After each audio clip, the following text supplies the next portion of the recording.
Hola, somos el grupo número 1 de la materia práctica docente, estudiantes del recinto Juan Vicente Moscoso de cuarto de secundaria.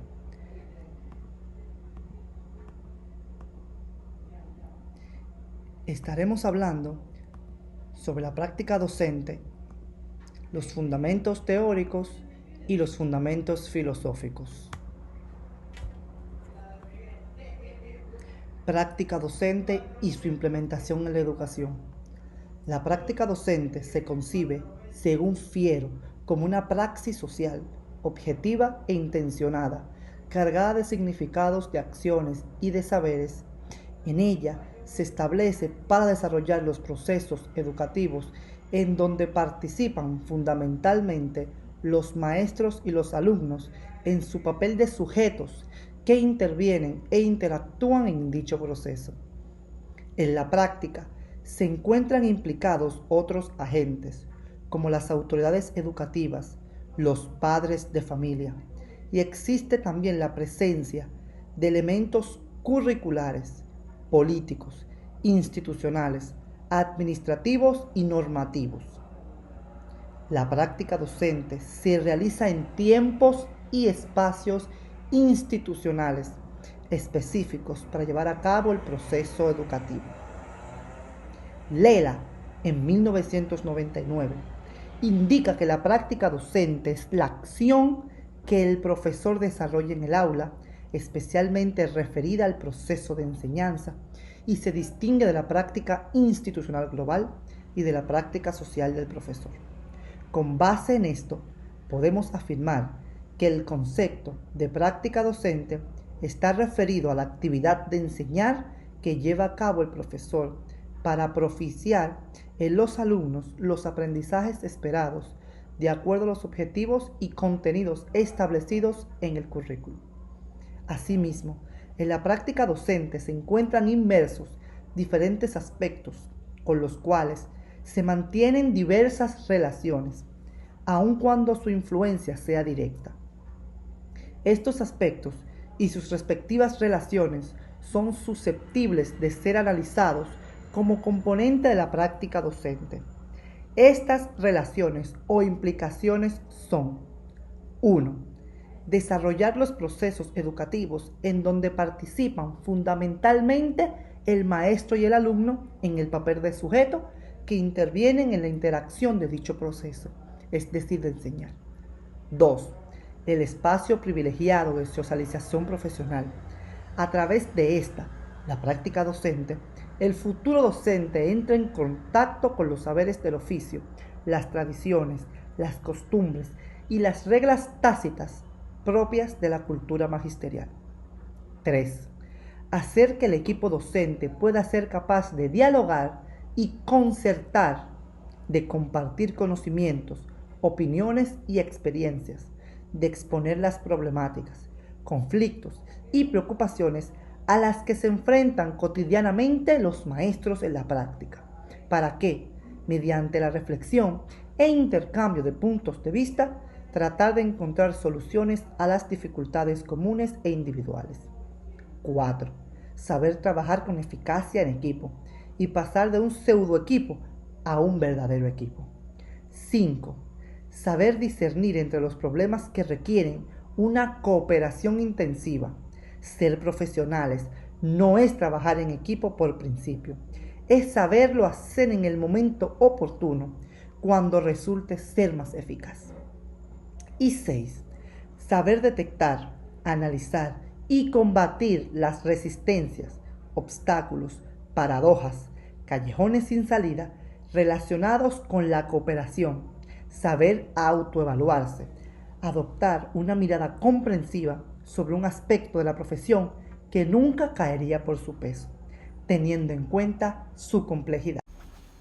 Los fundamentos teóricos tienen una gran importancia dentro del proceso de enseñanza y aprendizaje, debido a la forma en que se pueden transmitir los conocimientos a los estudiantes y que éste sea de vital importancia conocerlos, como las diferentes teorías del aprendizaje, de acuerdo a las diferentes disciplinas. Estas son el conductismo, el cognoscitivismo y el constructivismo. Estas teorías se basan en dos enfoques, que es la asociación de condicionamiento y las mediaciones. Hola, ¿qué tal? Mi nombre es Emelín Saldívar y les estaré hablando acerca de los fundamentos filosóficos de la práctica docente.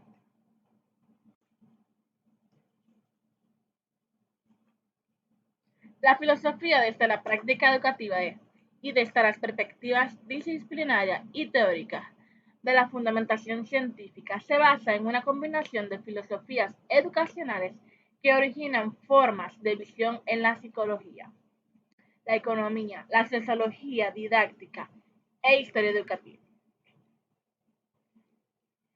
Tanto así que influyen en la metodología de investigación educativa que se entrelaza como una manera de mirar, pensar, percibir, describir y actuar, así como de ayudar y superar desigualdades y opresión estructural. Y ser una guía teórica práctica que ofrece la unidad de pensamiento coherente durante el proceso educativo de aprendizaje. Es indispensable la reflexión filosófica educativa desde la perspectiva teórica, porque nos ayuda a analizar la actividad social y contribuir al perfeccionamiento de su teoría y a ficcionar lo práctico como instrumento efectivo de comprensión y transformación de la actividad educacional. La comprensión de los fundamentos filosóficos de la educación precisa de presupuestos teóricos o metodológicos de la práctica, como son entender la filosofía misma y concebir las características y la complejidad de la actividad humana en su significado de comprensión de la actividad educativa. A modo de conclusión, sabemos que la práctica docente se concibe como la acción que el profesor desarrolla en el aula, especialmente referida al proceso de enseñar. También es un proceso complejo donde interactúan formas de dinámicas y diferentes aspectos, entre los cuales se encuentran los sociables, los culturales, tradicionales, costumbres y regionales. Sabemos que los fundamentos teóricos se componen de la formación académica, la bibliografía adoptada, la capacidad de socialización, el talento pedagogo, la experiencia y el medio externo. Todos esos factores se combinan de manera diferente para configurar distintos tipos de prácticas docentes según el maestro, que además convocarán diferentes resultados. Como fundamentos filosóficos tenemos que la definición de esta es el objetivo de los orientadores, el carácter consciente de su planeación y ejecución, sus elementos principales constitutivos que tienen que ver con su naturaleza regulada. Dentro de sus implicaciones tenemos que desarrollar los procesos educativos en donde participan los maestros y alumnos es un papel fundamental para la práctica docente. Y que el espacio privilegiado es solamente y únicamente para socialización profesional. Sabemos ahora, después de esta exposición, que saber trabajar en equipo con eficacia es pasar de un subequipo a un verdadero equipo. Y que saber discernir entre los problemas que requieren una cooperación reflexiva e intensiva. Hasta aquí ha llegado el grupo número 1 de San Pedro de Macorís de Práctica Docente, conformado por Héctor Julio Santana, Julio Alfredo Quiterio y su servidora Emelín Saldívar. Esperamos que todo haya sido de su agrado y que haya cumplido nuestro objetivo principal, que es el de informar nuestros conocimientos expuestos anteriormente. Muchas gracias.